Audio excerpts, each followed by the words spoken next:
Hey guys, this is Bankai reporting live from the Nexus, and today we're talking the train wreck of a narrative dubbed The Last of Us Part 2. Now, the only thing in my opinion that is sadder than what happened to the story of what was meant to be one of the greatest sequels of all time is the fact that there are people actually on the internet who defend this garbage story. Now, I'm not saying there aren't people out there who genuinely enjoyed this game and the story. I'm not saying that at all, but let's not kid ourselves here, guys. Most of these folks are defending this game based on some bullshit. I mean, from so-called gaming journalists to SJWs and a lot of them. So without further ado, these are two of the sad reasons I believe people are defending The Last Game from Us Part 2, and I think you'll really find the second one very interesting. So anyway, all these gaming journalists who make a living off of this hive mind approach to informing the public, yeah, I'm not so sure how genuine some of these folks are being here, guys. It's one thing to say you have a different opinion. It's another thing to attack fans of the franchise with articles claiming everyone who hates the game wants to enslave gay people, especially when the game itself wasn't even really about gay people to begin with. As many others have stated, I'm sure there are people out there who hate the fact that Ellie is gay. All right, I'm sure there's some people who care about that somewhere. And you know, they probably hate the fact also that Abby could kick Dwayne Johnson's ass in a street fight. But I mean, as far as I see, people are generally pissed that the story sucks monkey balls on a stick. You know, it's hard to believe that some people who believe defending the story in this game is in some way, you know, championing gay people's rights.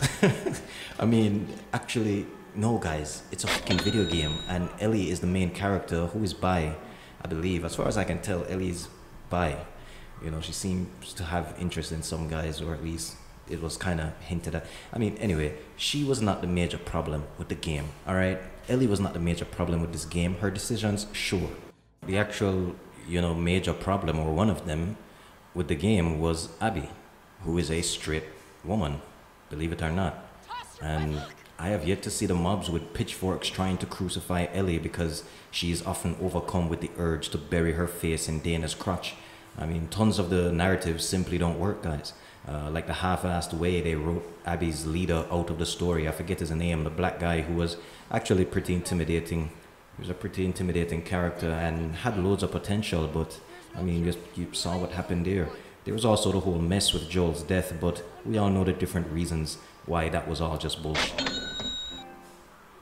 The last and saddest reason these folks are probably defending the absolute cluster of storytelling found in The Last of Us Part 2, guys, is because they probably never understood what made Part 1 special to begin with. And that to me, guys, is just pitiful. It's really just pitiful. I'm not saying you can't have a preference. There are films I love that I know are horseshit, but I won't ever try to sell it to you like it's The Godfather Part 2.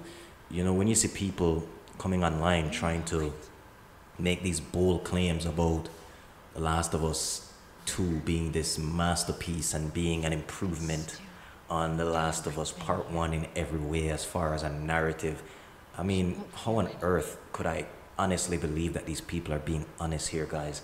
Like, it's almost as if these people are trying to insult my intelligence. Like, how can you objectively, you know, defend this game saying the story is superior to Part 1's story? By the way, I have a video. I did a video before this one where I broke down certain scenes from Part 1 that just, to me, capture the, you know, perfectly capture the essence of what made Part 1 a masterpiece of storytelling, essentially, and how Part 2 didn't quite have that subtlety and that nuance in terms of the dialogue and the directing and just the way the characters expressed themselves and told you a story without the dialogue being inflated or without anything being, you know, forced down your throats.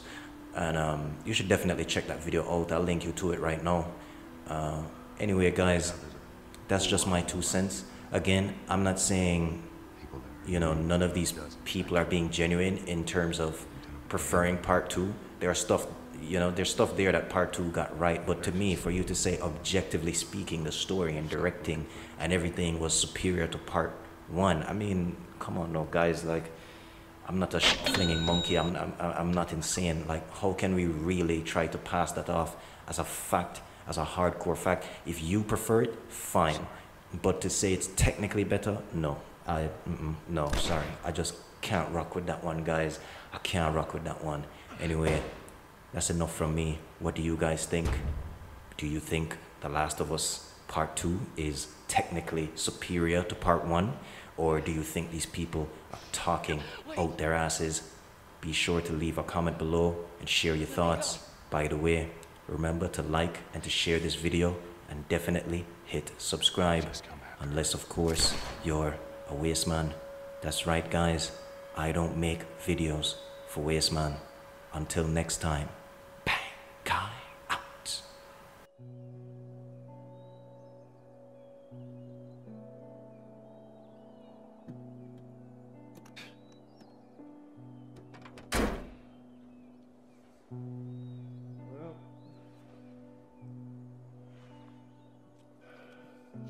Looks like we're walking.